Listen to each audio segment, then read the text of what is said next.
my fellow Americans? Are we reaping our harvest of greed? Have we built our house on sinking sand? Why are we being ugly Americans? Welcome to Weekdays with CJ Holmes, founder of Homeowners for Justice, and your producer and host for today. And the exciting thing is, it's working. We're making a difference. People are coming up. Whistleblowers are coming up. We've got some actions and ideas and all over the planet. And so this is truly exciting because we're not alone. And number two, it does work. I've been saying it's boots on the ground, boots on the ground. The more people that we can connect with to start activating and getting the public aware of the facts that we're getting more and more familiar with, the better off the whole planet will be. So we're going to be talking real first right up front about the foreclosure actions. We've had some really good and solid actions and some good and solid support. And we need to encourage that. Remember, everybody that's stepping up, we need to support. And we need to do our own actions and get people to support us in that. Then I got to bring you the news. And you got to see what the breaking news on the potential high risk of civil liberty loss that we're facing. This is truly scary when you have the Attorney General actually talking about domestic drone strikes. And so I'm going to show you the article. You can read these things for yourself. I'm going to play a few videos today because I think you really need to hear what these people are saying themselves. It's truly important. And I'm truly excited that we're hearing this from such a vast array of people, legislators, activists, senators. This is good. Now, we're going to talk about the Fed because remember, never ever forget, and whenever you talk to anybody about foreclosure crisis and about the fraudulent foreclosures, please always remember to say it's a symptom of a dysfunctional, corrupt monetary system. It's our money. It's all about the money. And when you shift into that, suddenly you've got their attention. And tell them it's about the dollars sitting in their pocket. Because now they're going, what? And I have found this to be a very good lead-in. Hey, take $1 out. What does it say at the top? And people go, And then they say Federal Reserve note.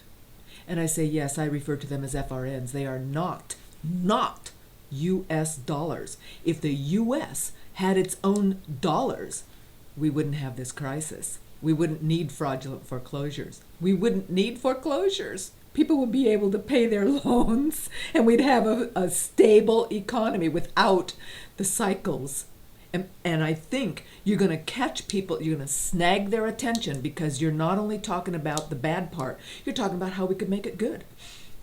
So I want to show you what the Fed's doing and share with you a whistleblower that I just found 2 minutes before the show. So this is super exciting.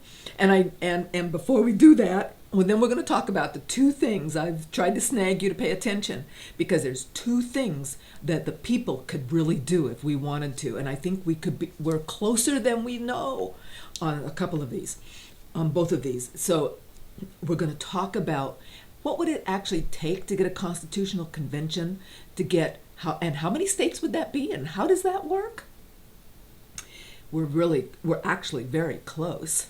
And the other is a workshop. You just got to listen to this workshop because it's how we could change our money right now, right while the globe is crashing, right while everything else is blowing up.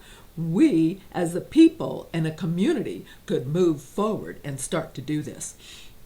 It's great. I'm super excited about it, as you can probably tell, because I'm always looking for how can we solve the systemic problem. I'm inundated with people asking me about help me about my own home, and I totally understand it, and I apologize again. I cannot and don't respond to everybody. I just can't. I've got hundreds of emails and I just can't physically do it. I have to focus on what I feel is going to help the most of us.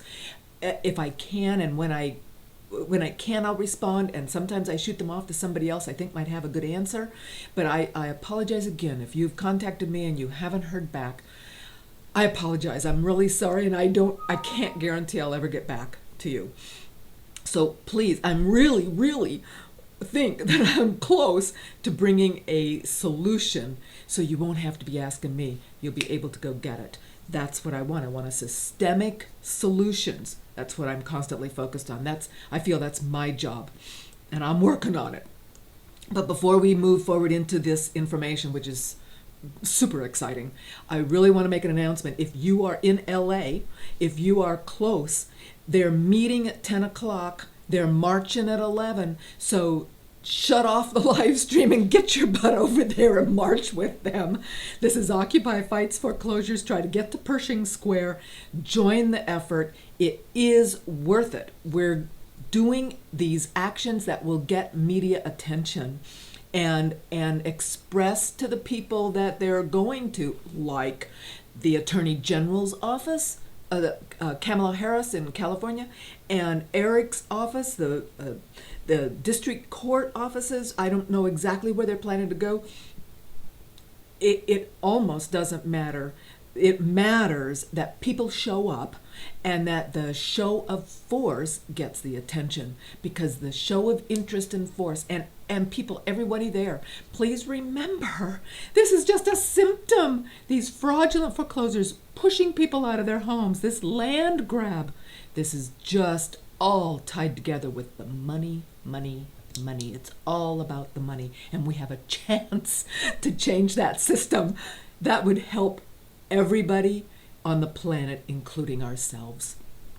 All right, let's get back to it. Foreclosure actions and support. And before we talk about the actual action, I've got some video from the sit-in at the Department of Justice. That's super cool. Thank you, Rachel Maddow. And of course, people are sending me links. Thank you, everybody sending me links. I want to bring to your attention, just real quick, these are just some late-breaking issues on the foreclosure and the loan lender crisis. And remember, just a couple of days ago, I talked to you about Fidelity National Financial and all of the wholly owned subsidiaries. You know, they're playing the corporate shell game again. They own all these wholly owned corporations, and they shove them around so that they can pick your pocket. Guess what FNF is buying? Fidelity National Financial. They're buying lender processing services. And we have just completely been talking about them, about the fraudulent foreclosures they create, how they've thrown Lorraine Brown and Doc X under the bus for fraudulent foreclosures. And by the way, I emailed again to O'Brien's office to say, what's the settlement? What's the settlement? Because remember, John O'Brien and his office, they went through hundreds of hours of work and submitted to the judge a $1.2 million request to clean up their forged property records just for Doc X. And so they've been, you know, that settlement was supposed to be in March, and then it was in April. And then I emailed in April, and they said, oh, we won't hear it in writing until May 21st. So I sent on the 22nd, yesterday, and they emailed me back and go, unbelievable, it's been postponed to June 25. And so the fact of the matter is, the judge doesn't want to rule. They don't want to say. They don't want to commit. I think they understand that once they commit and O'Brien gets a settlement, either if he does or doesn't, it's news. And so they're postponing it. So of course, the title companies are just, remember, they're called the bookies of the banks. They have access to all the records. They do what the banks tell them to do, and now they're buying up the lender processing services. I just thought that was really interesting. Could hardly believe it. That's sort of an insider issue. And, you know, it really indicates how the industry consolidates.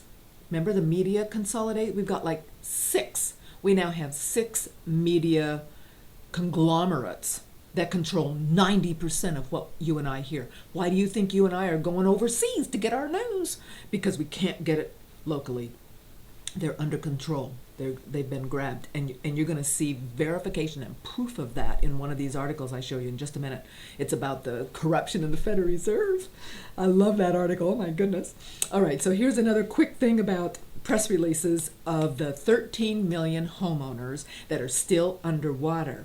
And remember, I've been saying, and this is true, underwater loans where the loan is more than the house is worth, that's the feeder pipeline for foreclosures, because people end up giving up. They try to get a loan mod, they're scammed into it by the bank, Fannie or Freddie, pick one, says, oh, default 60 days, then you can get a loan mod. Of course, they're lying. And all they want to do is push you into foreclosure and snatch your house, push you out on the street. That is the game. That's the game. And so every last one of you that email me about, I want a loan mod with my bank, send them a qualified written request letter. Use the latest and greatest that's on my website under foreclosure defense, I think item number 2. Follow, look at the little video so you know how to send it. Get it sent, and just forget about a loan mod. I'm sorry. That's really the truth. Just try to stave them off and say you can't foreclose. Every foreclosure is wrongful, and so leave me alone and let me have my house. That's really what I would want to say for me. Okay, so what I wanted to tell you here quickly in this article, the high point is that not only are there 13 million loans underwater, but when you take the fact that another 9 million homes, so now we're talking about 21 million, that's like they said, 43.6% of the loans and homes can't sell. So they wonder, where's the inventory? Where's the inventory? I'll tell you where the inventory is, because almost half of the prop homes in this country that have a loan can't sell unless they sell short, which ruins the person's credit. Even if they sell short, even if they've been current on their payment, well, the banks will tell you, if you're current on your payment, we can't sell short till you're in default. Liars. So the point is, it's the banks. The banks have all the foreclosure inventory. We've already talked about that, with Fannie and Freddie having 4 million vacant foreclosures themselves. And we're not even talking about all the other millions of vacant foreclosures that the banks are holding, all this inventory. It's a huge reservoir of inventory that they won't list because they want to manipulate the prices. They are under command. I swear to you, when you look at the big picture, just back up and look at the big picture. Like what I showed you yesterday, my little drawing. The fact is, the banks are under control by the cartel, the money cartel, and the government's under control by the money cartel. So they are being told, you make sure that you snag every possible person in the United States and make them think times are fine. It's fine, fine, fine, while we blow up. Because the more they spend, the more the people spend, the more gold and silver they decide not to hold, they decide to sell, the more we snag for ourselves.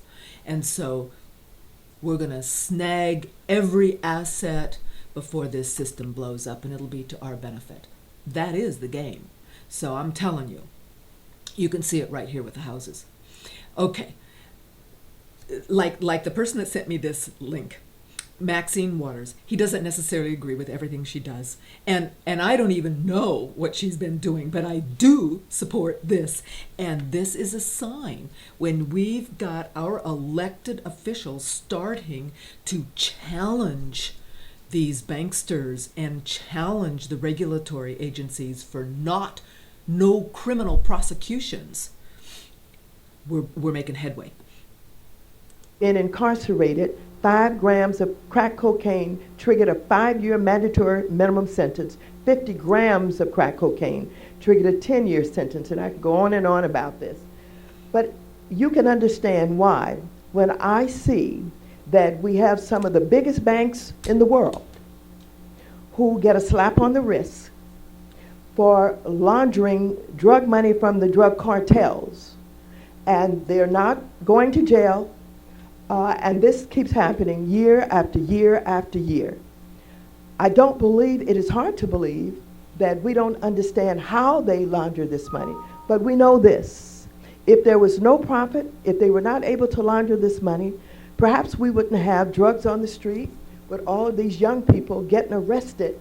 And basically, some of them not criminals, just stupid, getting involved with small amounts of cocaine or crack cocaine.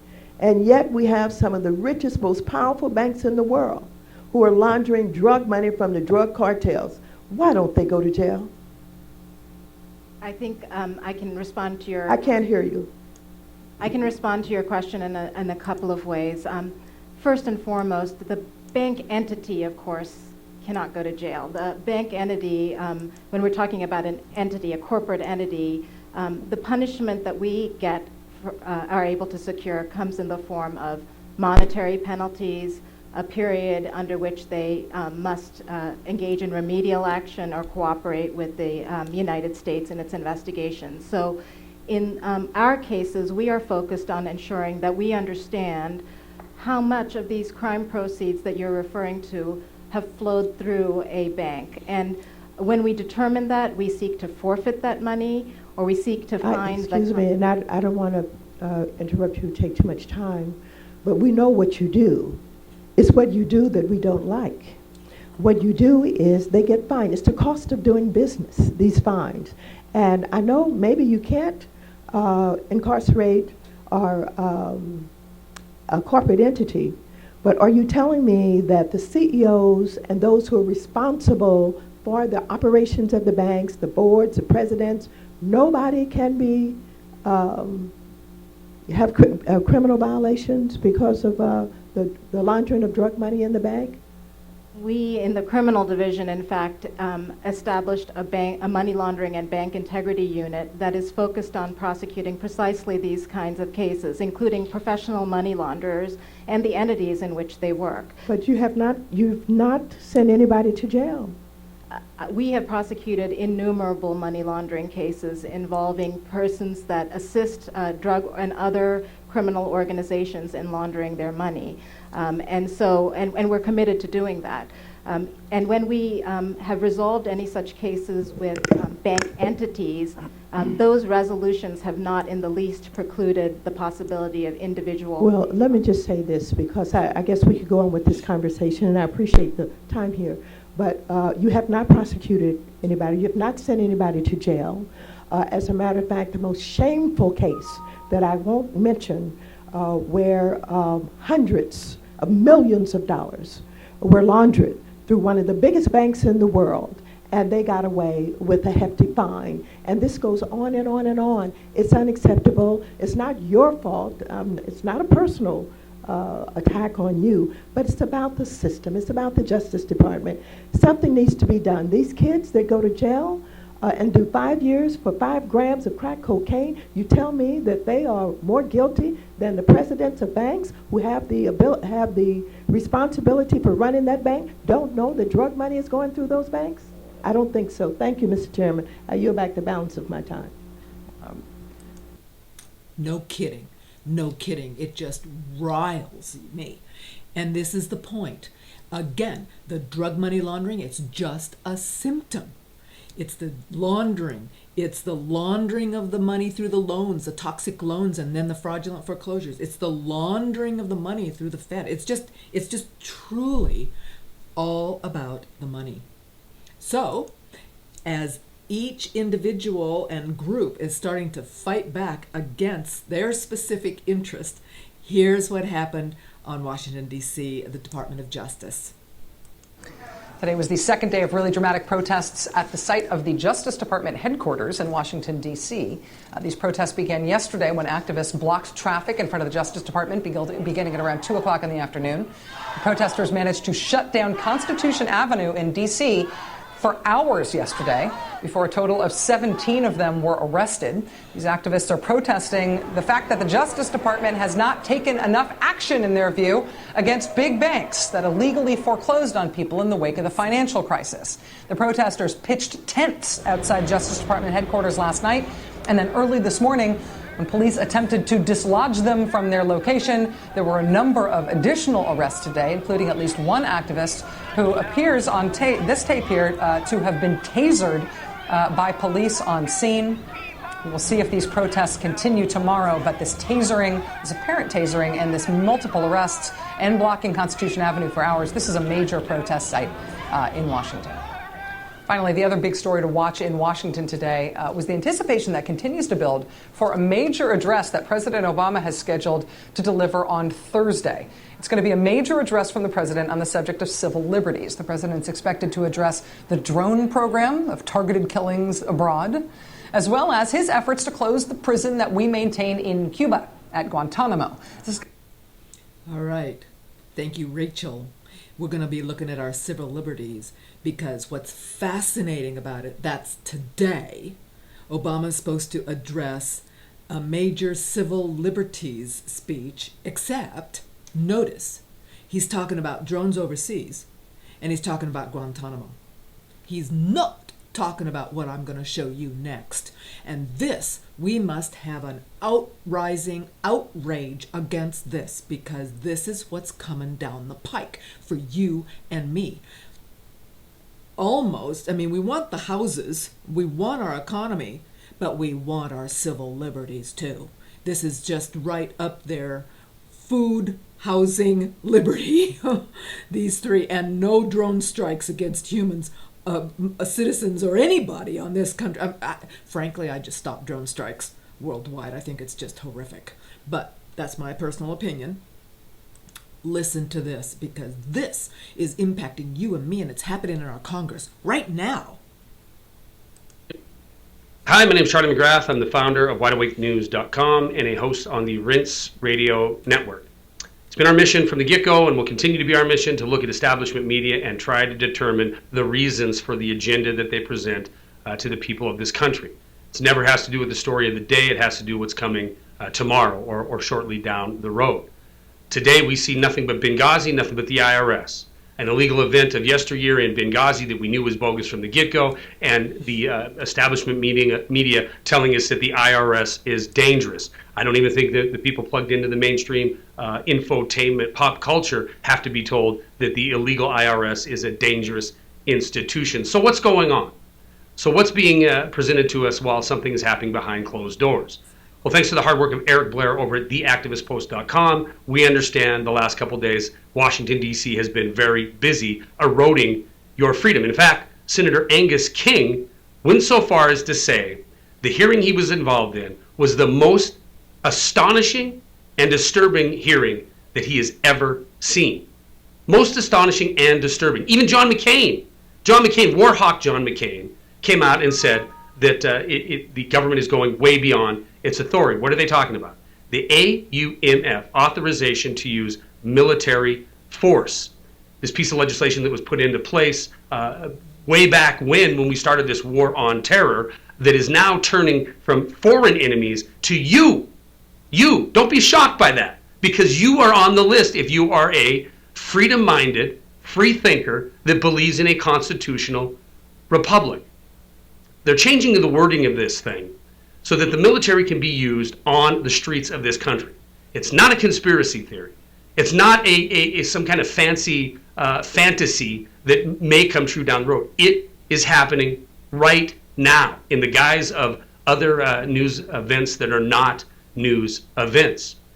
Even more terrifying is the fact that West Point has come out recently and said that you, again, if you have a theory that the federal government is trying to take over and implement a national police force, you could fall into the category of a domestic terrorist that can be dealt with by military force. We even had one lackey Defense Department unnamed source come out and say that it is completely legitimate for our military to be used against the American people because the people of our military swore an oath to uphold and defend the Constitution. You see, this is the game. Take the truth, twist it, make it into what you want. Twist the oath of office, twist the oath to uphold and defend the Constitution to mean that the military can be used to kill American citizens. And let's be really clear, this is exactly what we're talking about. We have a track record of doing it. We have a track record of killing American citizens, and not only that, just to put the icing on the cake, his 16-year-old son a few weeks later. Of course, I'm talking about Anwar al-Awlaki and his 16-year-old boy that were murdered. United States Americans murdered because they were deemed to be rabble-rousers. Now, they happened to be overseas when that happened, but it's changing course. This is why we have Eric Holder coming out just a few weeks ago saying what keeps him up at night? Domestic terror. This is why we have nonstop propaganda about the fact that the domestic terrorists are on the rise, and they are the number one fear going forward. Now we have government acting to use its own military against its own people. The same people that want to tell you over and over again that surveillance is security are going to be the ones who end up being the enforcers of tyrannical government against you. This is not a conspiracy theory. This is a reality that's happening right here and right now. You need to understand this. And there's a reason why if you are a gun owner, which most people in this country are, and you went to your local sporting goods store over the last 6 months to find your favorite ammunition, you can't find it. It isn't there. There's a reason why the supply is drying up. There's a reason why proposed drones are going to be in our air. There's a reason why the security industrial complex is working nonstop in order to track, trace, and surveil everybody. And it isn't for terrorists coming over here to steal your rights. It is so a tyrannical government can justify and legitimize and bastardize the Constitution to make you the enemy of the state. Stories are attached. Great job, Eric Blair at Activist Post. That's all I got. You heard it. This was done on May 18, so I found Senator King's comments on May 17.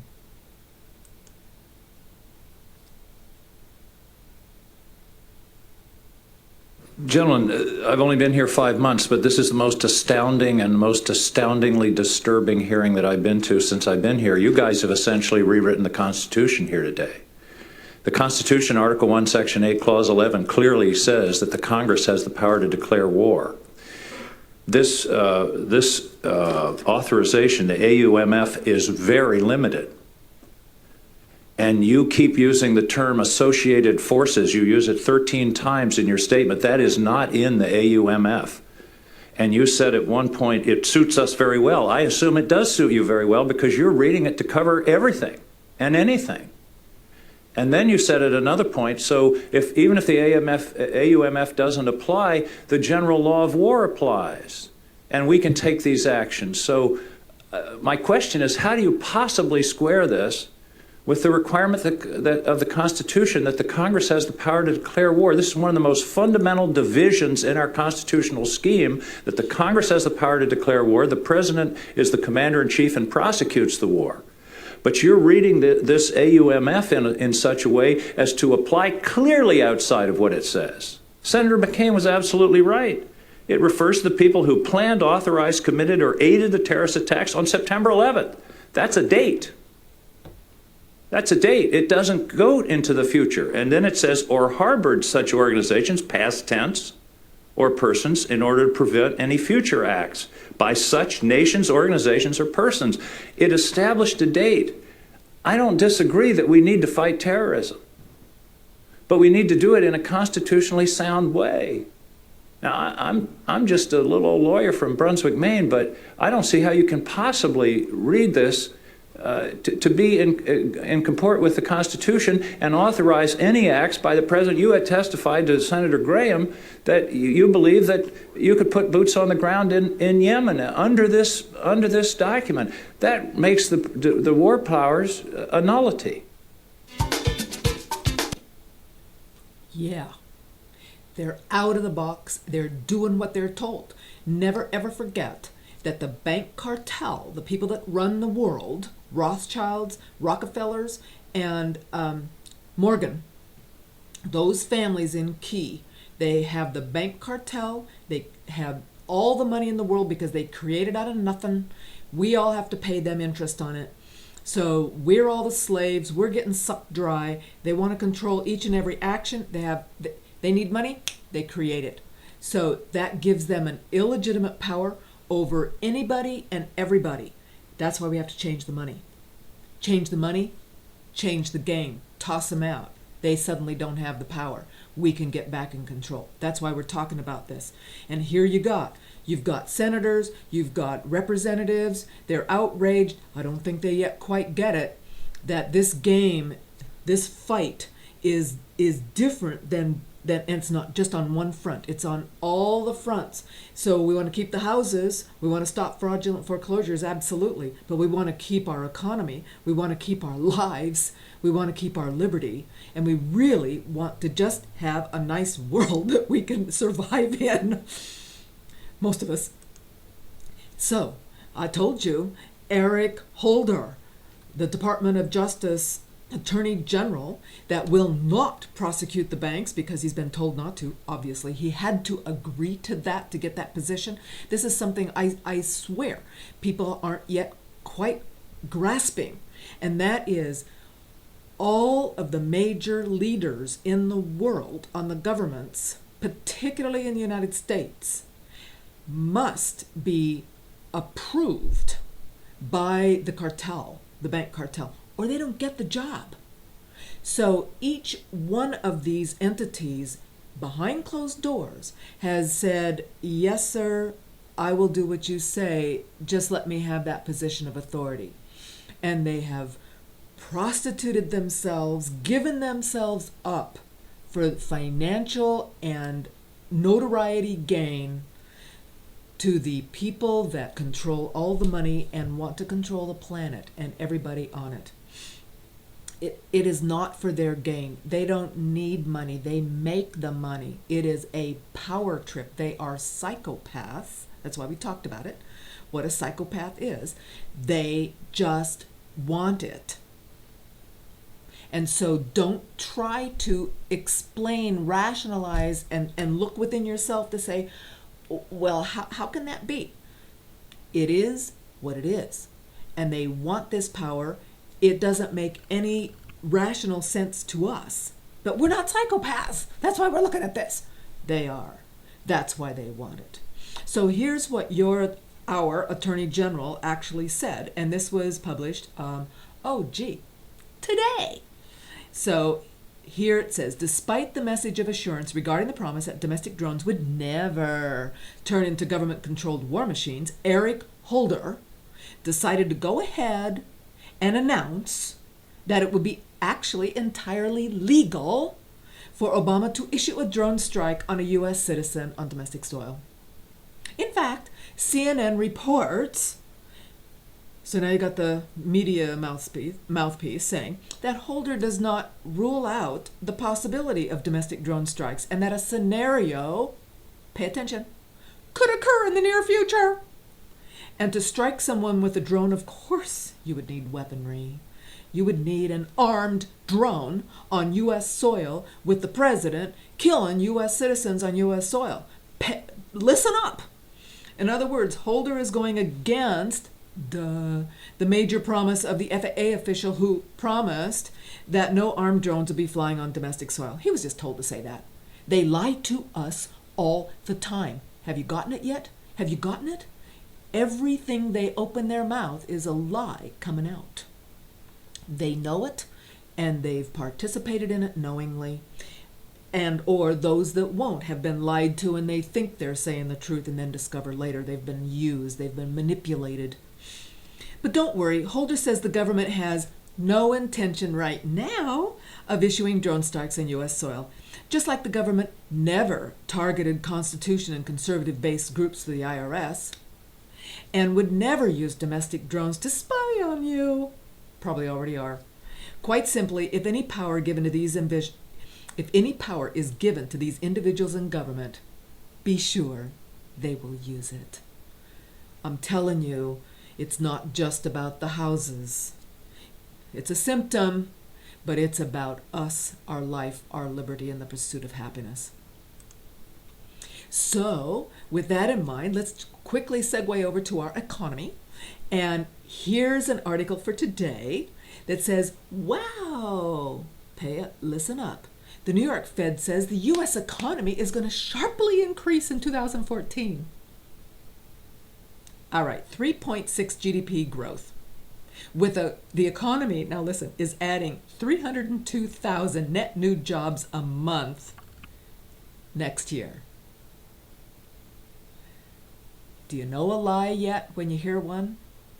So on the same day, look at this. Poverty is growing as fast in the suburbs as in the cities.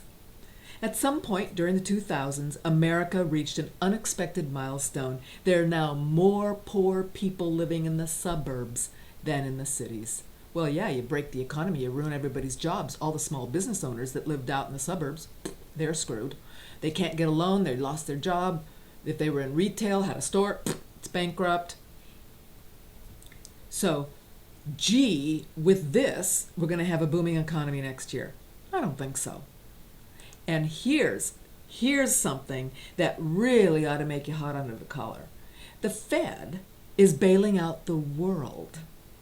Did you know that? I didn't know that. So here it is. The Fed pours huge sums into foreign bank coffers. The article starts, we noted even before the TARP bailout law was signed into law that bailout monies could flow to foreign banks. Oh, yep, you're right. And it says a former high-level Federal Reserve official said the Fed is secretly bailing out Europe. They've got some neat charts. Take a look. Okay. Yesterday, this is cash held by foreign commercial banks in the U.S. And so, as this report demonstrates, as of the most recently weekly data, the Fed's policies have led to foreign banks operating in the U.S. holding an all-time high, surpassing $1 trillion for the first time. Here's a chart. This happens to be, if you can see the little thing, the blue is small domestic banks, and the red is large domestic banks, and oh, the yellow is foreign banks. Great. Great. So the only recipient of outgoing Fed money printing are not U.S. banks, but foreign banks operating in the U.S. For those confused about the big picture, here's the chart. And just to prove that all the unsterilized cash from both QE2 and QEternity has essentially gone to support offshore banks, here is a conclusive chart showing the change in Fed reserves and cash held by foreign banks. So here you got cash assets is the red line and Fed reserves is the black line. 1 week delayed, so there you go. Yay. How does it feel to have the Federal Reserve, a private corporation owned by the Rockefellers, Rothschilds, and Morgans, controlling everything on the planet? Because that's what they're doing. And I wanted to segue over here into the whistleblower. Here's a whistleblower on the Federal Reserve about corruption. No kidding. A former insider at the World Bank, ex-senior counsel Karen Hudis, says the global financial system is dominated by a small group of corrupt, power-hungry figures centered around the privately owned U.S. Federal Reserve. The network has seized control of the media to cover up its crimes. In an interview with The New American, she said that when she tried to blow the whistle on multiple problems at the World Bank, she's fired. Well, duh. We all know that's now what happens to whistleblowers. Now, along with a network of fellow whistleblowers, she's determined to expose the end of corruption, and this is so the exciting part. She's confident of success. Citing an explosive 2011 Swiss study, she points out that a small group of entities, mostly financial institutions and especially the central banks, exert a massive amount of influence over the international economy from behind the scenes. Duh.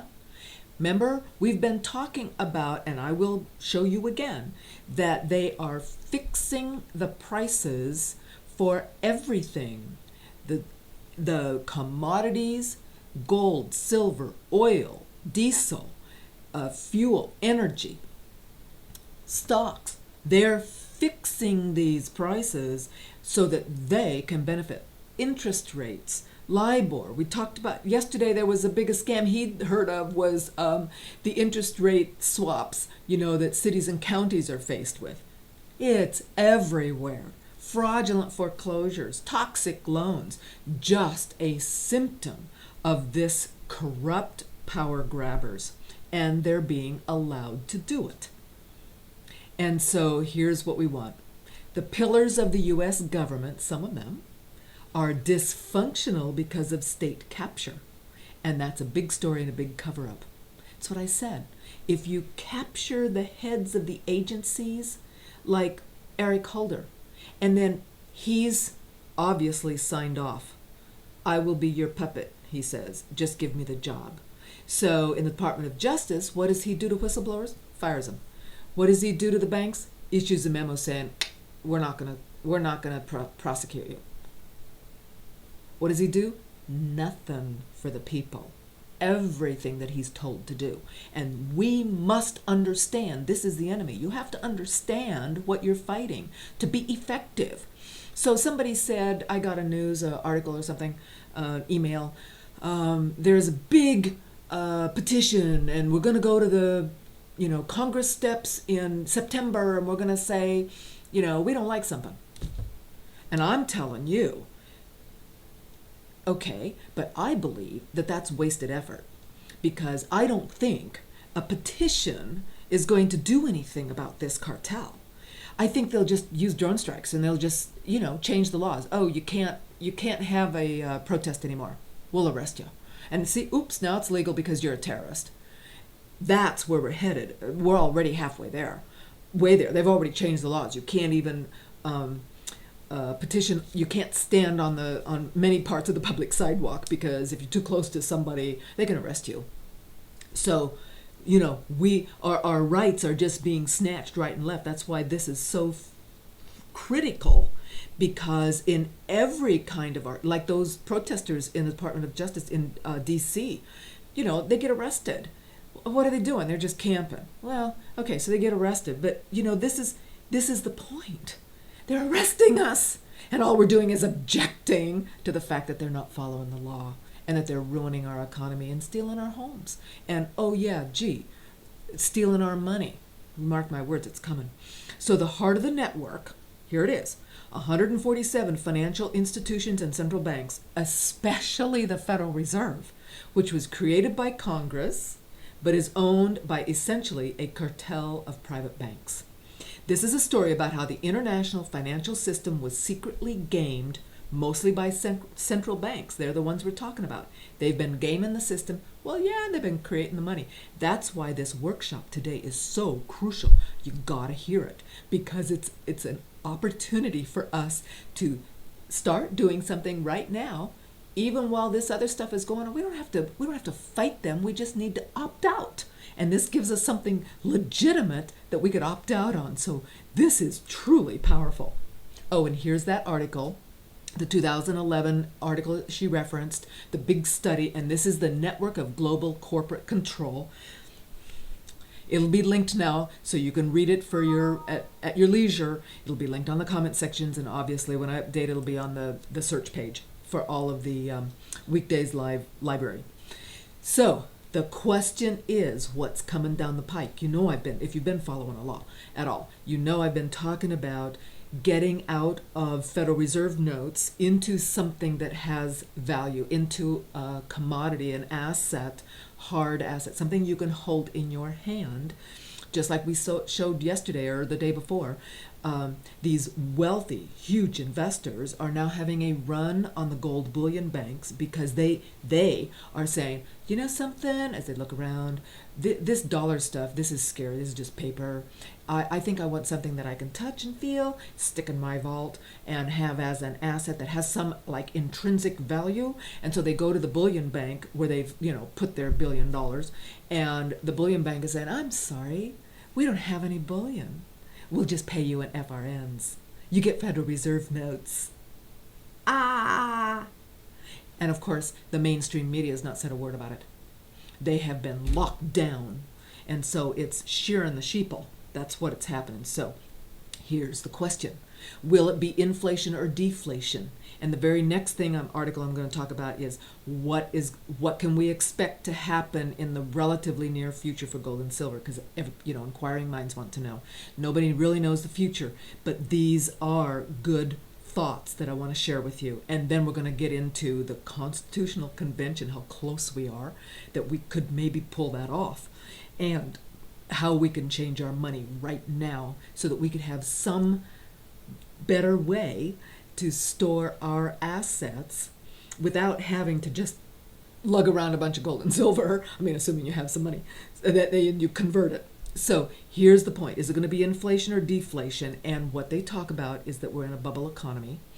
And this is a fascinating fact. The velocity of money, that's how fast it swirls in the economy, it's at a 50-year low, and you and I feel it.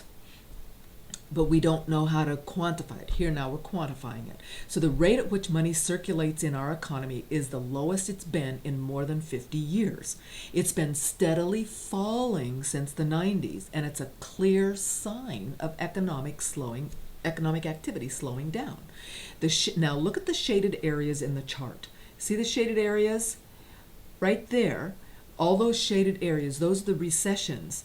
But even though the government is telling us we're not in a recession, so look at this falling part that isn't even in a gray, doesn't have a gray line. And yet it's drastically falling.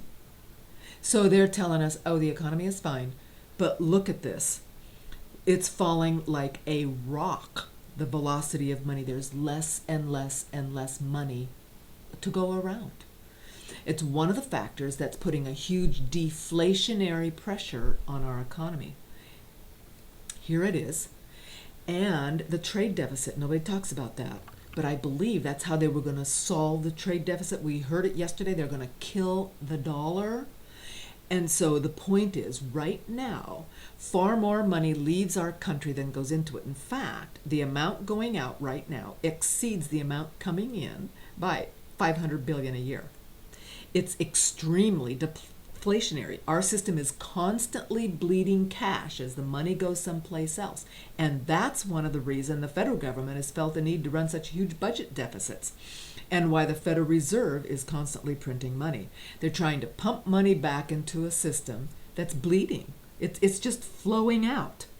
And so since 1975, the amount of money leaving the U.S. has exceeded the amount coming in by $8 trillion. The trade deficit is one of our biggest economic problems, and yet most Americans don't even understand. So you can see below, the trade deficit really started getting bad in the late 90s. See, that's where it started to come down. And of course, wages and salaries as a percentage of gross domestic product. One of the primary drivers of inflation is consumer spending, but consumers can't spend if they don't have the money. And so right now, wages and salaries as a percentage of GDP is near a record low. Look at this. Look at how low we are. I mean, this is very deflationary. The percentage of low-paying jobs has increased. Everybody lost their home. They broke the economy. You can't make your payments. They boot you out. You have to, people, we know this, friends, family, we know this is true. We're living in it. They either can't get a job, they've got too low-paying jobs, they still can't make ends meet. This is the working poor. It used to be the middle class, now they're the working poor. For consumer prices to rise, money has to get into the hands of the American consumers, because as prices rise and they don't buy, then prices fall back down, or the company goes out of business. And we've just seen rafts and rafts of companies bite the dust. So what they're saying is right now it's deflationary, okay? Even when they're printing the money, it's zipping out, and that's because it's going to the financial sector, and they're putting it into credit default swaps and derivatives. Are you kidding me? It's a no-brainer. The banks, it's the heart of the problem, is the money itself and the way it's created and who gets it first. So when the bubble bursts, it's going to be massively inflationary. And so that's what they saw happen at the beginning of the Great Depression. Deleveraging is what's going to happen, and it'll cause economic activity to grind to a standstill. And during the very next wave of economic collapse, there will be times when it seems that hardly anybody has any money. The easy credit of the past will be long gone. Large numbers of individuals and small businesses find it difficult to get loans. We're there. Small business can't get a loan. They're being told to use their credit cards. You kidding me? And so when it bursts, cash will be king for a short period of time. And some of the financial elites seem to be positioning themselves for what is coming. For example, even though he's been making public statements about how great stocks are, Warren Buffett has $49 billion in cash. So think about it. Does he know something? Oh yeah, he understands this way better than you and I.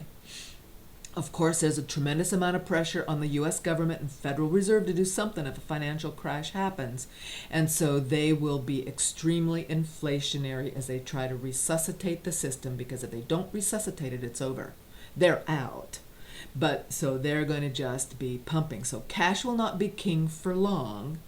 At that point, cash will be trash. Let me say it again. When inflation kicks in, cash will be trash. So keep enough for now, but try to get everything else you don't need in an IRA or in the stock market or something you're not depending on for daily purchases and paying bills. Try to get it into an asset, get it into a hard asset. The actions of the U.S. government and the Federal Reserve in response to the coming financial crisis will greatly upset the world and cause the death of the U.S. dollar, which is why it's so crucial we watch this little workshop coming. I'm hurrying. Okay, so in the coming years, we're going to experience deflation and then inflation, and neither is going to be pleasant. But now we're forewarned and forearmed, so we can get prepared. We can still get prepared because this is what they're doing.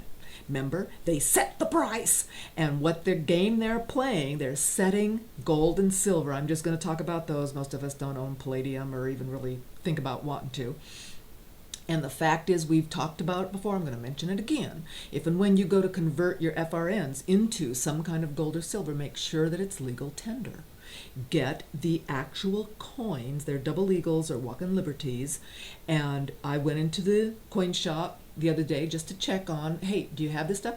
Oh, sure. And they don't show any sign of loss of inventory or, oh my God, we can't get it if you want it. They just say, fine. And I asked them exactly what it would look like to actually cash your check with you. And they would hold it 3 or 4 days till it clears, but they would give you a receipt, and whatever the price of the asset, gold or silver, was at that time, that would be honored.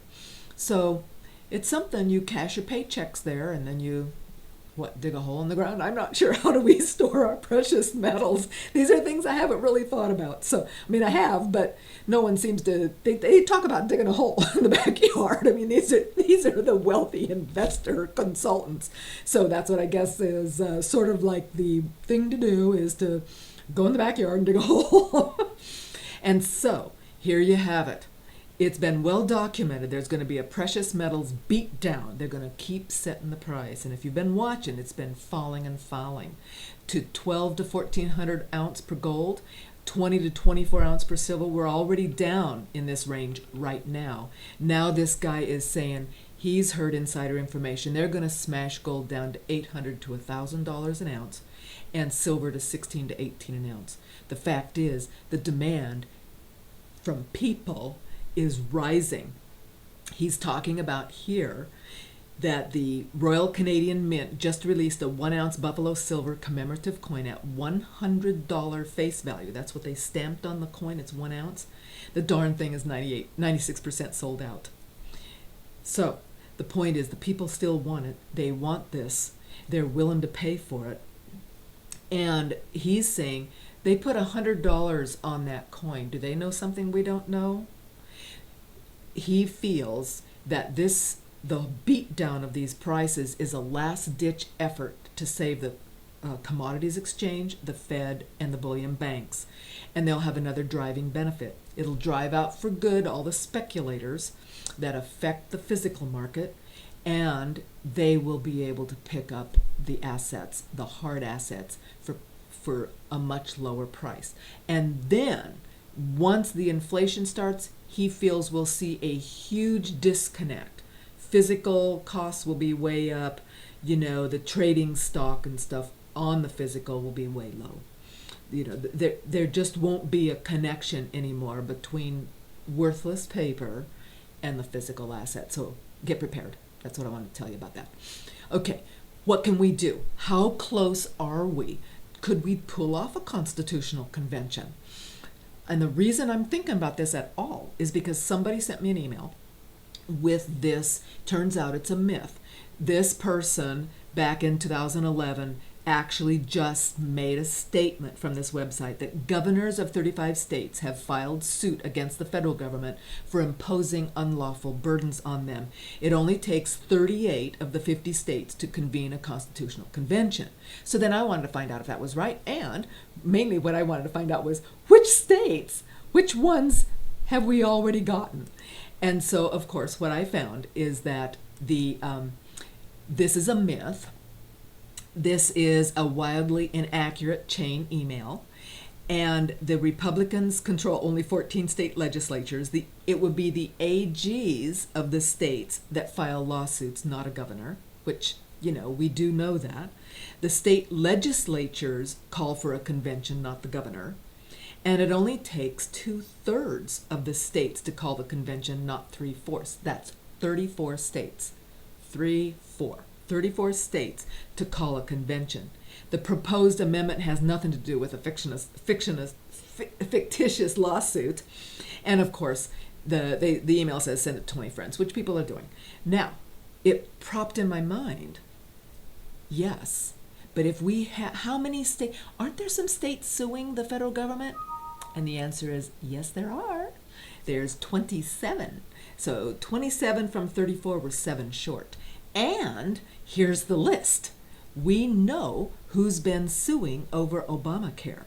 So I'm thinking out loud that people in these states that are suing against Obamacare, their legislatures, their governors, their attorney generals, they might be the key players in a constitutional amendment. It takes 34 states, so we're only 7 short. So glance down here, see if you're one of those states, and if not, let's work on the ones that are not on this list to get 7 more. And those of you in these states, contact your legislators, and ask them if they would be interested in a constitutional convention.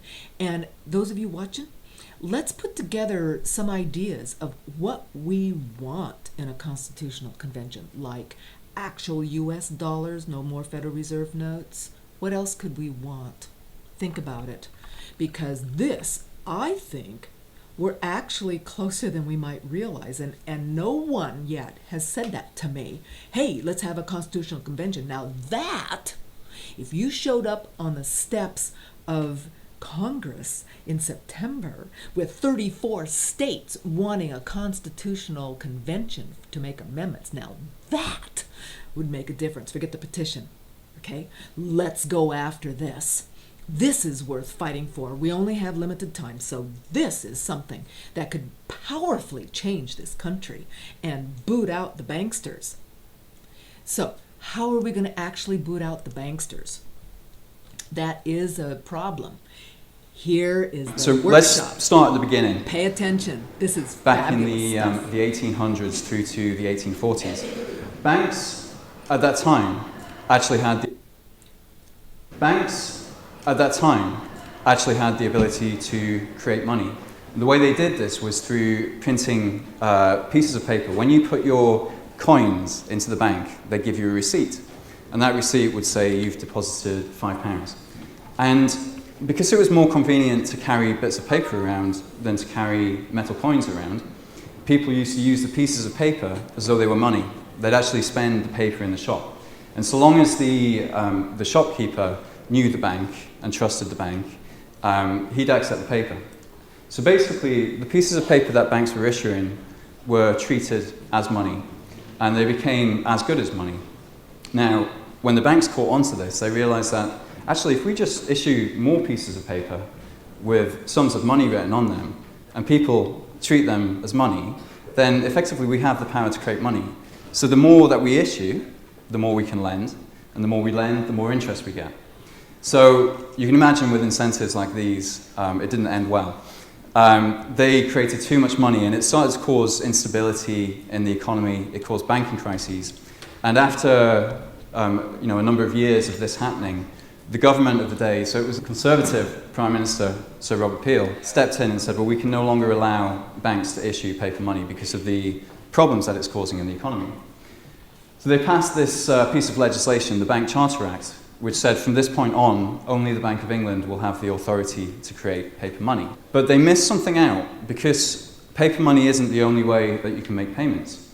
And with the increasing use of checks, people had a way of making payments using the numbers that were in the ledger books of the banks, the accounting entries. So they had this way of making payments without actually needing the real paper or metal money. Over time, as we discovered electricity, we got debit cards, electronic fund transfers, and internet banking. To the point now where more than 99% of all the money that changes hands does so electronically. The shocking thing is that even though our monetary system now is electronic, this law has never been updated since 1844, which means that it's just shy of 170 years out of date, the law that actually governs our monetary system. Now, the reason that banks can create money is because the liabilities, the accounting entries that they create, are what we are using as money. When you make a debit card, you're not using, there's no £10 notes moving from your account to somebody else's account. It's actually just accounting entries between the banks. And this, the Bank of England explains this quite clearly. They say the money-creating sector in the United Kingdom consists of resident banks and building societies. Money-creating organisations issue liabilities that are treated as a media of exchange by others. And those liabilities are the numbers that you see in your account. Now, what this has meant is with the sort of rise of electronic means of payment is that we've reached the point where... And most of the money in our economy, broad money, comprises liabilities of banks in the form of bank deposits. So most of the money in our economy comprises liabilities of banks in the form of bank deposits. This is, when we talk about 97% of the money supply being created by banks, this is what we're talking about. So this chart of the blue line is the bank-issued money supply. This is cash down here at the bottom. So the 3% here, this is 3% of all the money that exists. And then this is the 97% of the money supply that is created by the banking sector. And this 3% is what is covered by the law. And this is the 97% that is ignored by the current laws. So I always found it curious that there's this one part of the state, the police, which is responsible for hunting down and prosecuting anybody who prints their own money privately, or they call it counterfeiting. And yet there's a whole other part of the state which actually has more resources and more funding to do everything possible to encourage banks, private companies, to create money. And I could never really understand why this contradiction was there and why it was good for electronic money to be created by the private banking sector, but bad if anybody's printing paper money. Now, I stumbled across this interview with Paul Fisher on the BBC. When you start printing money, you create some value for yourself. If you can issue £1,000 worth of IOUs to everybody, you've got £1,000 for nothing. And so we do restrict the ability of people to create their own notes in that way. You're protecting us from ourselves. We're protecting you from charlatans. So he was talking about counterfeiting, but for me the key phrase is this: if you can issue £1,000 worth of IOUs to everybody, you've got £1,000 for nothing. Now what banks do when they make loans is they issue liabilities, IOUs. In the last 10 years alone, banks have issued more than £1 trillion of these new IOUs, these liabilities. Now the something that they got for nothing was £1 trillion worth of debt, of interest-bearing contracts. And this is mortgages, personal loans, business loans. This is debt from us to the banking sector. And as you've seen this morning, the total interest that has to be paid on that debt is a transfer from society to the banking sector of between 108 billion to 217 billion every single year. Now, of course, some of this comes back to people through the interest on savings accounts and through the bonuses and the commissions and the taxes that banks pay. But it's still, a huge amount of this is creamed off in the middle. And it's a massive transfer of wealth, and it leads to, it exacerbates inequality. Now, I think the economists and the people in government who defend this system and say it's something we should keep and it's something useful. I think they do so because they believe it can be controlled. And they believe it can be controlled because they're taught certain stories in economics courses about the money multiplier and that the central bank has control over how much money there is in the economy. We really don't believe it can be controlled, and this is one of the reasons why we've settled on this particular style of reform. But the reason it can't be controlled, for a start, I mean, this doesn't look like a money supply that has been controlled. This is something that's out of control. But even Mervyn King has said that the Bank of England's key role has always been to ensure that the economy is supplied with the right quantity of money, neither too much nor too little. For 50 years, my predecessors struggled to prevent there being too much, so leading to inflation. I found myself in the opposite situation of having to explain that there is too little money in the economy. So this is the most powerful man at one of the most powerful central banks in the world, admitting for that the last half a century they've struggled to keep the banks under control, to keep the money supply under control. And if you get an admission like this, I think it really shows that the system can't be controlled. The book actually goes into great detail, probably about 60 pages, explaining why the mechanisms that economists believe can control the money supply no longer work.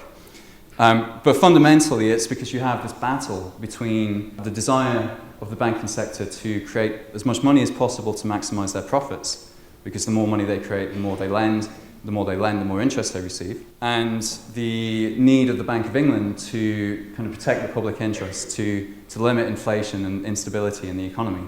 And these two, for the last 50 years at least, it's been the profit motive of the banks that has won out. So what are the consequences of this? Well, firstly, we know that banks create too much money. They create this money for the wrong things. So we see the majority of money, when it's newly created, it goes straight into the housing market and into the financial sector. Very little, about 13% over the last 10 years, has gone into non-financial businesses. So this is the real economy, the jobs, shops, businesses, and factories, essentially. And about 10% has gone into credit cards and personal loans, consumer finance. And this has led to financial crisis, as Adair Turner said, and as we saw this morning. Some of the headlines that have been coming out of the last couple of days are getting worse and worse. Britain is experiencing a worse slump than during the Great Depression. For a while, we've been talking about, we're in recovery, growth has been 0.1%, and then now we're back into the double-dip recession, and then we're back into recovery again, and now we're back into the triple-dip recession. This is a real roller coaster. Global unemployment will reach a record 200 million in 2013. 200 million people, is there nothing useful for those people to be doing, really, given the situation we're in right now? But there's not enough money, there's not enough numbers in computer systems created by the banking sector to allow those people to do something useful. It's led to massive indebtedness because money is created by banks when they make loans, so as the money supply goes up, the debt goes up as well. And then house prices, an entire generation has been priced out of being able to buy a home. The inequality that we discussed, the instability, which is really, really bad for business. You'll always hear economists and lobbyists for the banks saying that the current banking system is good because it provides credit for business and helps the economy to grow. But actually, we believe that on net, this current banking system is really harmful for the business economy and for actual wealth creation. It's very environmentally destructive, as we talked about this morning. And it's bad for democracy as well. The banks now have more power to shape the economy through their lending than the whole of government. But we have all these MPs scrutinising what the government does and only about 80 board members paying attention to what the banks are doing. And the reason that the system's got to this point is because every time something's gone wrong with the current banking system, the government has stepped in with a safety net or a new support measure to allow the system to continue. And you've seen this at its most extreme over the last sort of 5 or 6 years. Now, I want to make the point that this is, as some people assume that if the banking system is structured in a certain way, it's because some wise men have sat down and designed it. But the current banking system is, without getting into the evolutionist debate here, there's no signs of intelligent design in the current banking system. It's evolved over time, and every time there's been a crisis, there's been some new package from the government, some new measure from the Bank of England, and things like the bailouts, the funding for lending, all these different schemes. to keep the system going. Now, sometimes evolution works out really well and you get something that's quite beautiful and efficient and effective. Sometimes it doesn't work out that well. And there's no prize for guessing which of these two fish represents the banking sector right now. So the thing is, if you build your house on sand, it's going to collapse. This is what we have at the moment. We have a banking system that is really built on sand. It doesn't matter how much reinforcement or how much support you do. It's not enough to go to the occupants and say, please tread lightly while you're inside the house because it's a bit unstable. And if you could lose some weight, that would be great too. You have to wipe it away. You have to start again and build something on firm foundations from the ground up. And this is what we believe we're doing in the book here. So we have this very dysfunctional system that isn't really working in the interest of the economy or in the interest of society. And my colleague Andrew Jackson, who's done by far the largest part of the work on this book, found this quote which I think really sums up part of the ethos behind the book. Our problems are man-made, therefore they may be solved by man. No problem of human destiny is beyond human beings. The monetary system is just a collection of rules and laws and computer systems. And it's actually remarkably easy to change. The real challenges are the things like the environmental crisis, the water crisis, the energy crisis, the changes that we're going to see over the next 40 years, the growing population. Those are real, tangible problems that we need to find real practical ways of dealing with. This is just an artificial monetary system. It's a computer system.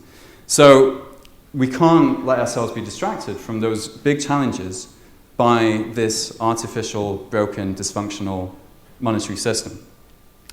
So what do? Well, I'll take you through these quickly and then we'll go into a bit more detail on each of them. First thing is that we need to remove the power of banks to create money. We need to return that power to a transparent and accountable process. We have money created free of debt. We create money only when inflation is low and stable. We make sure that any new money goes into the real economy instead of into the financial markets and property. And we give us, as customers of banks and as members of the public, control and transparency over how our money is actually invested. First one, removing the power of banks to create money. Well, I don't want to take you through all the technical details of how this is done. It's explained quite simply in the book, but we'll also be releasing in the next month a series of videos that go through step by step if you prefer to see things visually. But just a quick overview. As I said, banks currently have the power to create money because the liabilities that they issue are the money that we use in the economy. So money-creating organizations issue liabilities that are treated as media of exchange by others. We use these liabilities to make payments to each other. In the current system, we're here using the liabilities of these banks to make our payments. And what we do through the particular reforms outlined in the book is that we actually start using money that is created by the Bank of England. So instead of you using a promise to pay from a bank as your way of paying somebody else, you're actually using real electronic money that is being created by the Bank of England. What this means for you as a customer of a bank is that you have two options when you get your salary. You can either say to the bank, look, keep it safe for me, or you can say to them, I want you to go and invest it for me, I want to get some interest. And if you say you want your money to be kept safe, then this would be put into a transaction account, which is effectively the same as a current account now. But the difference between a current account and these new accounts is that your money would actually be at the Bank of England. It would be electronic money stored electronically at the Bank of England. And that would actually be yours. It wouldn't be the banks. They wouldn't be able to play with it, to invest it, to do anything with it. This investment account, what you're actually doing there is you're giving your electronic money that was created by the Bank of England, to your bank so that they can then go and lend it to somebody else. And what this does, through the fairly simple rule changes and a few accounting changes, this makes banks into what people think they are now, which is intermediaries, middlemen between savers and borrowers. They after this reform, what banks will be doing is taking money from savers and investors and actually lending it to borrowers, doing exactly what people think they do now. So with banks no longer having the power to create money, we need to return that power to a transparent and accountable process. We know, I'm sure like everybody is here because they know that we can't trust banks to create money for all the reasons that we've discussed. But I guess you wouldn't trust these people either. Because the problem is that politicians have the same incentives to abuse the power to create money as the banks do. You know, the more of it they create, the more of an artificial boom they can create in the economy to get people to vote for them. And that's going to, it's going to end up badly. So what you need to do, the absolute key thing that needs to be done, is that you have to separate the decision over how much money is created and what that money is used for. Because as soon as the same person or the same organization is making those two decisions, you have a conflict of interest. So what we've suggested is that a new committee, the Money Creation Committee, which would replace the Bank of England's Monetary Policy Committee, becomes responsible for deciding how much the money in the economy needs to increase or decrease by. And the government would be responsible for actually deciding how to get that money into the economy. The really important thing is that you make sure that this Money Creation Committee is sheltered from lobbyists, either from the elected government of the day, who will have their own objectives for what they want the economy to do, which might not line up with the best interests of the economy, and from the banks as well. So this whole process needs to be transparent, accountable to Parliament, but we can't have George Osborne calling up the Money Creation Committee and saying, can you put another £100 billion into the economy because I really need a recovery before 2015. Then you need to make sure that money is only created when inflation is low and stable. So let me show you what happens with the current system. So banks increase their lending, which means they're creating more money. This starts to push prices up, and they think the economy is healthy, so they lend more. And they say, wow, look at house prices, we should be lending even more. And then at this point, you're in a bubble, but everybody's convincing themselves it's not a bubble. And this is more or less what has happened to the money supply over the last 40 years, and particularly over the last 10 years. What would happen with the Money Creation Committee is that they start putting money into the economy. And when it starts to cause price rises, so it starts to cause inflation, then they stop. When the inflation goes down, they create money again, and then they stop again until things settle out.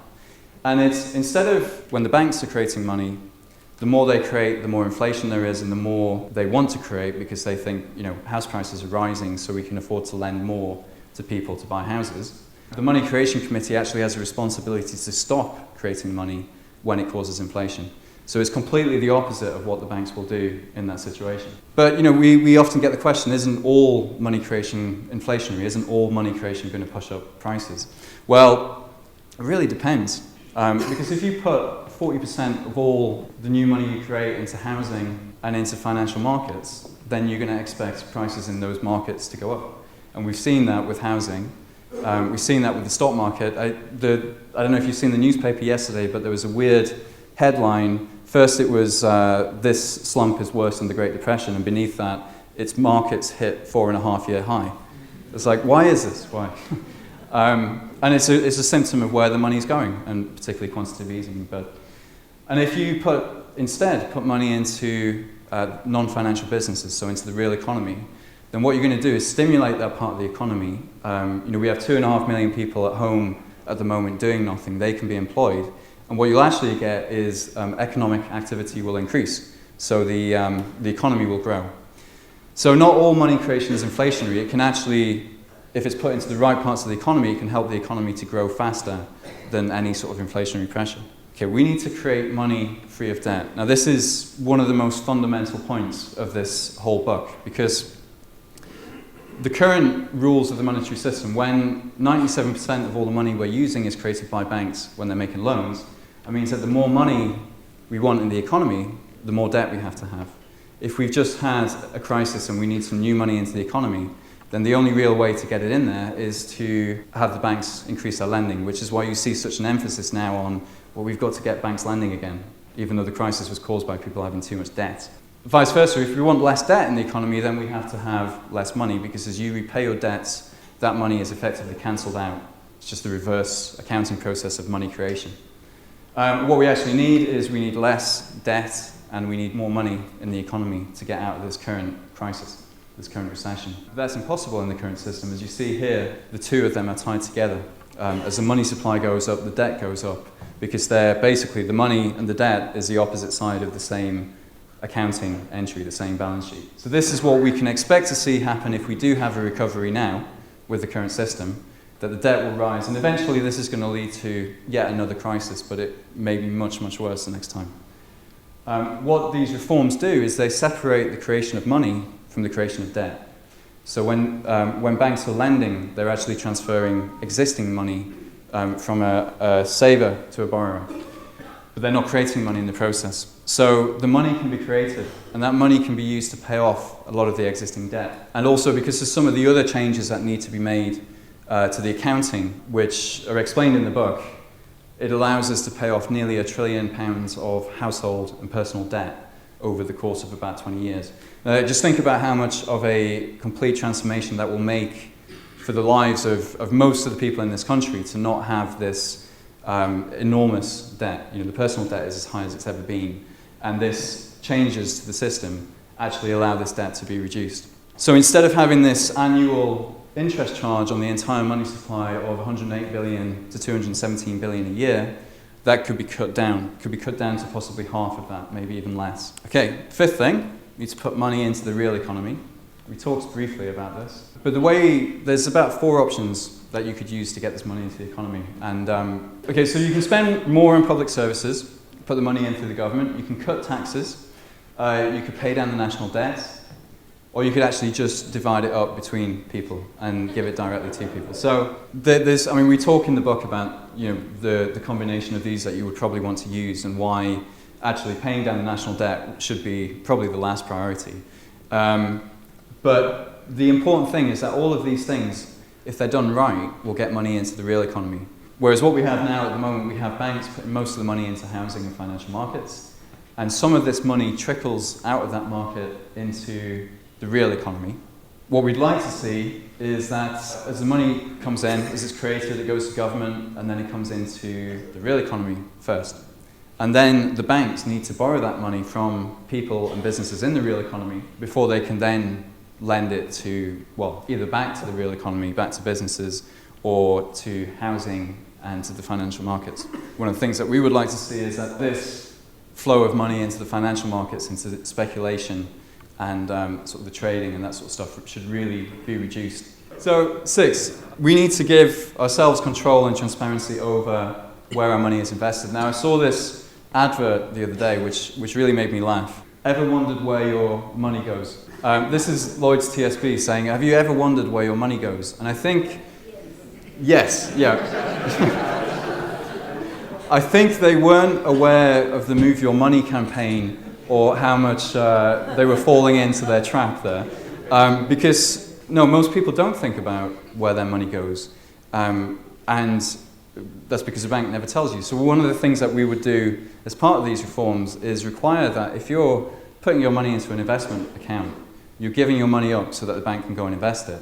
The bank actually will tell you, okay, we're going to use it for the arms trade, for the oil industry, for tar sands, for investing in businesses or investing in commodity speculation. And some people, we're not naive. Some people won't care about this. They're not going to be bothered. But it means that the people who do care what their money's used for have that option to opt out, basically, to say, I don't want my money to be used in this way, and to choose different accounts where their money will be used differently. Is it going to be easy to get this through? Of course not. There's going to be massive opposition, and there's huge vested interests. And some of the things that we'll hear over the next few years as these ideas get out into the mainstream, things like, it'll be inflationary. If you allow the state to create money, that's going to cause inflation. Well, really, this is quite an easy one to answer. Which of these two is most likely to cause inflation? Banks who want to create as much money as possible because they maximize their profits by creating more, or a committee that is responsible for stopping money creation when inflation starts to go up. It's quite a clear choice. And then you'll get, it'll be hyperinflationary. We'll end up like Zimbabwe or Germany in the 1920s. Well, the people making that claim, unfortunately, are very ignorant of how this system, of what actually happened in Zimbabwe and what actually happened in Weimar Republic Germany. Now, in the book, there's a whole appendix on Zimbabwe and other examples where there have been hyperinflations and other examples where states have created money without hyperinflations. But there's a study that we've quoted in there where they go through all 50 recorded hyperinflations in history and found that all of them there's been either an economic collapse or a political collapse or a war before the hyperinflation actually started. It wasn't just because some central bankers started printing money willy-nilly. There was some fundamental collapse in the economy before these hyperinflation started. So the idea that this will lead to hyperinflation is well, very misguided. You'll hear this one all the time. It will drastically reduce the level of credit. We actually heard it from the Independent Commission on Banking. And we asked them what they meant by the word drastic. You know, do they mean like a 10% or a 50%? They didn't really know. They didn't get back to us on that. We also asked them if we could see their calculations or their modeling or the working out that they'd done to show that it would be drastic. And funnily enough, they didn't get back to us on that either. So this is just a knee-jerk reaction without really understanding the way the system works. I mean, the savings products at the moment, where people have said, I don't need my money for the next 6 or 12 months, already today there is enough money in those accounts, or enough liabilities, to cover all of the investment that is needed in the business economy and to keep people being able to buy houses without pushing house prices up. So there's already enough money out there to provide finance to the bits of the economy that we really need. There might not be enough money to push house prices up at 200% in 10 years. There might not be enough money to fund all this speculation in the financial markets, and I think that's a good thing. And then you'll hear this one, well, you'll kill Britain's best industry. We need the banking sector because the taxes they pay for our schools and our hospitals, and if not, we'd all be living, scratching out or living in the dirt. It's not true. The banking sector, in the year that it paid the most tax in history, manufacturing in this country paid 3 times more tax. Does anybody want to take a guess at what this number represents? It's the number of workers in banking relative to the numbers of workers in the rest of the economy. Banking only employs 1 in every 53 people. So for every 1 person in banking, every 1 person in this industry that we're protecting by not asking them to make changes and not asking them to reform the way that they do business, there are 52 people in the rest of the economy that are negatively affected by the impacts of this banking sector. So, these reforms are really for the other 98% of the working population, for the businesses and for the people with jobs outside of banking. Now, I should probably qualify this. There's nothing personal about what we're doing against banks or the people who work in them. It's the industry that is the problem. It's the design of the industry and the effects that it's having. And it's not about the people in them, it's about actually changing the rules of the game and the way these companies can operate. You also hear it's too radical, which is quite bizarre, given that we're just proposing that this law from the 1840s is updated. I can't imagine the conservatives of 1840s were really considered to be radicals. So, the benefits of reforming: we get stable money, we get this instead of this, we get debt falling like this. Instead of house price bubbles, we'll have house prices that will stay flat until earnings have actually caught up and they become affordable again. Unemployment, I just want to give you one example of how ridiculous this current system is to wrap up with. We have 2.5 million people sat at home, doing nothing, desperately looking for something useful to do, for a job. We also have things that need doing in the economy. We have schools that need rebuilding. And the government's been sort of dilly-dallying over this school rebuilding program for the last few years, saying, well, there's not enough money, we're in a recession, we need to get our public finances under order. And they finally come out and allocated £2 billion for rebuilding schools in England. Now, £2 billion sounds like a lot of money. And it's so much money that they've had to borrow it from a private finance initiative. So they're actually borrowing money that is created through accounting entries from banks and paying interest on that because they haven't got enough money of their own to fund rebuilding the schools. Now, the reason for that, according to the BBC, is that this arrangement will spare the Department for Education's meagre capital budget, the annual value of which has been halved over this Parliament to £3.8 billion. So £3.8 billion for rebuilding schools and keeping this whole education system, the actual physical infrastructure of this in order. Again, sounds like a lot of money, but this green line at the top here is how much money has been put into mortgages and consumer finance over the last 20-odd years. In June 1999, the banks created £4.5 billion of new money in 1 month to put into the property market, into buying existing houses and building a few new ones. In July 2005, they created £7 billion in 1 month. And then in September 2007, they created £16 billion 1 month to go into property. So in the space of 1 week, they've created as much money as the government is willing to spend on rebuilding schools in an entire year. Now this is crazy. If we give banks the power to create money, this is what they're going to do. They're going to put it into markets like this instead of doing things that we actually need to do. And as I said before, we can't allow this system to continue working the way it is, given the real challenges that we're going to face over the next 40 years. So this is what the book is about. It can be heavy going at parts. We've had to kind of design it partly for the economists who would normally dismiss these sort of ideas, but we have tried to write it so that if you don't have that background in economics, if you start from the beginning, your knowledge will build up and this will really start to make sense.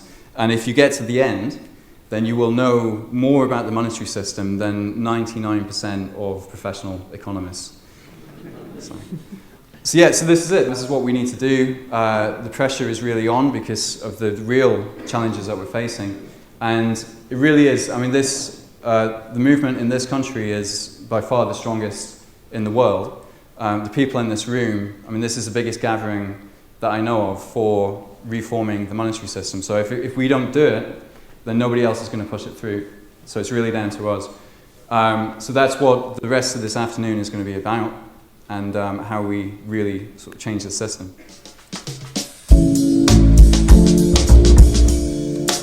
Totally wonderful. Totally wonderful. That is their convention that they had, and that where the public banking is coming in. The public banking conference is coming in to San Rafael, June 2 to 4. And trust me, I'm going to be asking the workshop presenters all about these ideas. I don't think that this book and presenter is going to be there, but maybe that he will. So this is how we can fix our system. And this is how we can bugger the bankers and the politicians and the bureaucrats, of course. So the fact is, there's fabulous ideas out there. We can fix this. What he's talking about is something we can do right now if we can get the political will. And we need to connect with those people. We need to push for a constitutional convention. Maybe this is what we need to change, is how the money is created in this country so that it's in line with our Constitution. Anyway, guys, thanks for watching. Tomorrow, by the way, we're going to have some real update on some other issues like oaths, the recorded oaths of our elected officials, bringing you some interesting information about that. See you tomorrow. My father and mother before me, they taught me to fight for my civil rights. But it's always the same old story. The rich reign supreme while the poor can but dream. Under Labour or Liberal or Tory. And I say, bugger the bankers and politicians. Bugger the bureaucrats too. Bugger the buggers who make up the rules. And if you're one of them, bugger you. And if you're one of them, bugger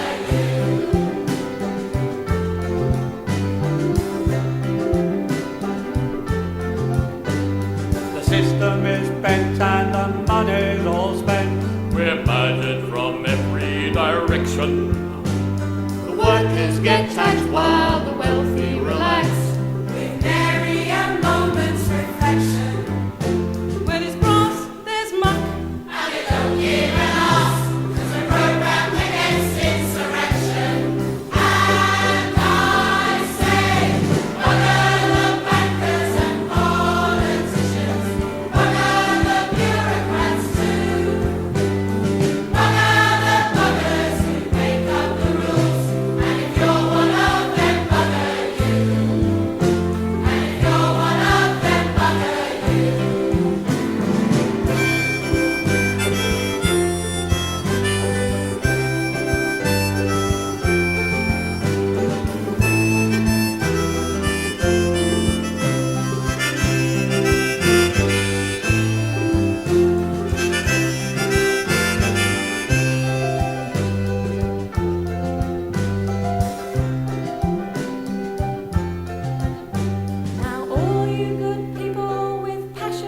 vent.